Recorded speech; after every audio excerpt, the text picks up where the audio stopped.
So again, thank you so much for taking the time out to speak to me about Small Light, fantastic series that's coming to Disney Plus on May the 2nd. So first off, Tony, could you just give us a little bit of a brief introduction to the series? Well, it's the story of Miep Gies, who was Otto Frank's secretary, and a young woman just starting out in life, newly married, when Otto Frank asks her to help hide his family from the Nazis. And she immediately says yes, and then the series is really about the consequences of that yes, and what does it mean to exhibit that kind of kindness and that kind of strength and courage. That's cool. And one of the, this is a very different kind of show for Disney Plus. We've had a lot of, Marvel and Star Wars. How important and how difficult was it for you to kind of do something a little bit different in terms of tone for Disney Plus? I think, Disney Plus, what was exciting about partnering with Disney Plus was really the reach that it has. And the idea that, this is obviously a series that is trying to be like good television and entertaining and immersive as well as historical. So just the idea that we can get in that many homes with that many people of all ages, because I think Disney sort of, it like transcends any sort of very specific demographic. It's like everybody has Disney Plus, and I don't know, just the excitement of being able to tell the story with that platform, and especially because if kids are able to find their way to this story, or people are able to find their way to this story who maybe live in a community that's not talking about this stuff, or maybe denying it, or maybe banning Diary of Anne Frank, like there's a movement to do in or certain maybe states. Not even know about the story. Yeah. When my kids, my kid watched it, she knew a little bit, but she kept saying, did this really happen? Did this really happen? And got more and more engrossed by the story. And so that's exciting to us. Mm-hmm. Cool. And kind of leading on from that, because in the US this past week it's been revealed that the show's also going to be on Hulu, it's going to be on all the linear networks. How much, that really must kind of tie in even more to be able to get this story out to more people. Yeah, it's fantastic. Yeah, it feels really wonderful. When you're sort of selling a show or peddling it around, you have different visions of what it could be in different outlets. Mm-hmm. And some of those outlets are more rarefied, like the subscriber base of some of these, different places is a little bit more like, this is for elite liberals on the coast, this is for, but this is sort of for everybody. So that's what we want the show to be. We don't only want to speak to other people who already know as much about history as we do. We want people to learn about history this way. Yeah, and it is an amazing series. And kind of moving on a little bit more, sort of to each of you, what's been your highlight working on this series? We'll start off with you, Tony. Just being able to work with such amazing people, the actors, the production designer, the cinematographer. We had an amazing crew in Prague. But I think probably the highlight for me is my encounters that I've had with survivors who have said to a person, it's really important that the next generation tell this story as well. So we feel very honored to be able to do that and excited to bring it to a whole new audience.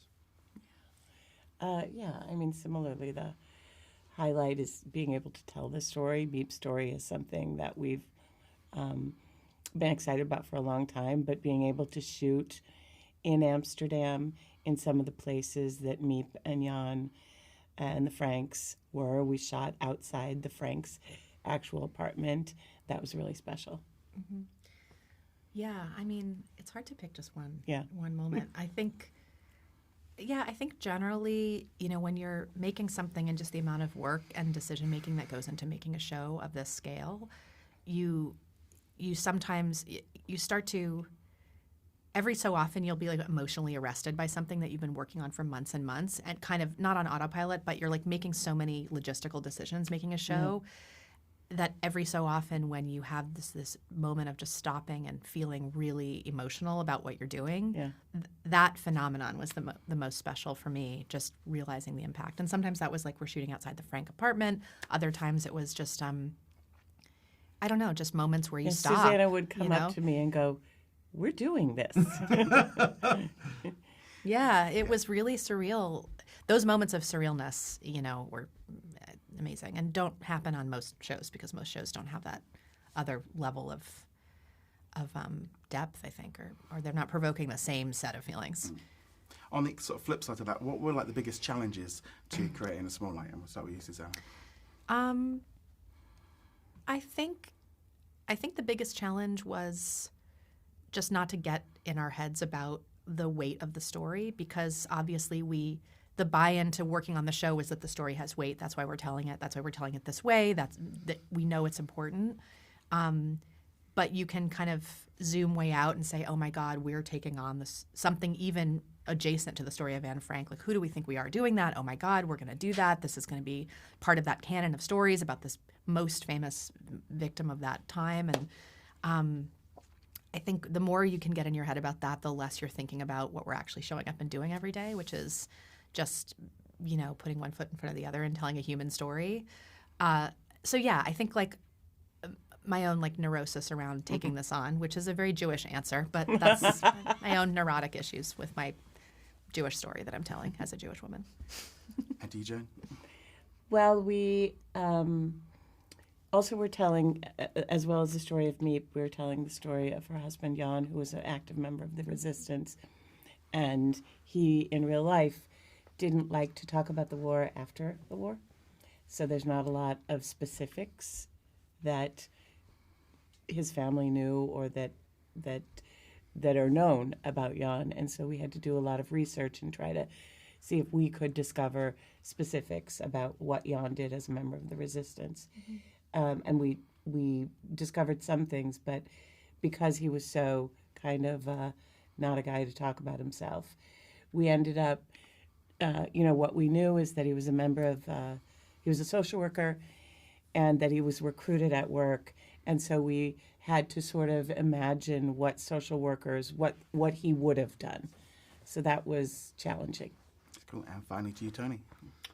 I think just as a manager, trying to make sure that everyone who was working on the show was inspired and was in an environment where they could do their best work.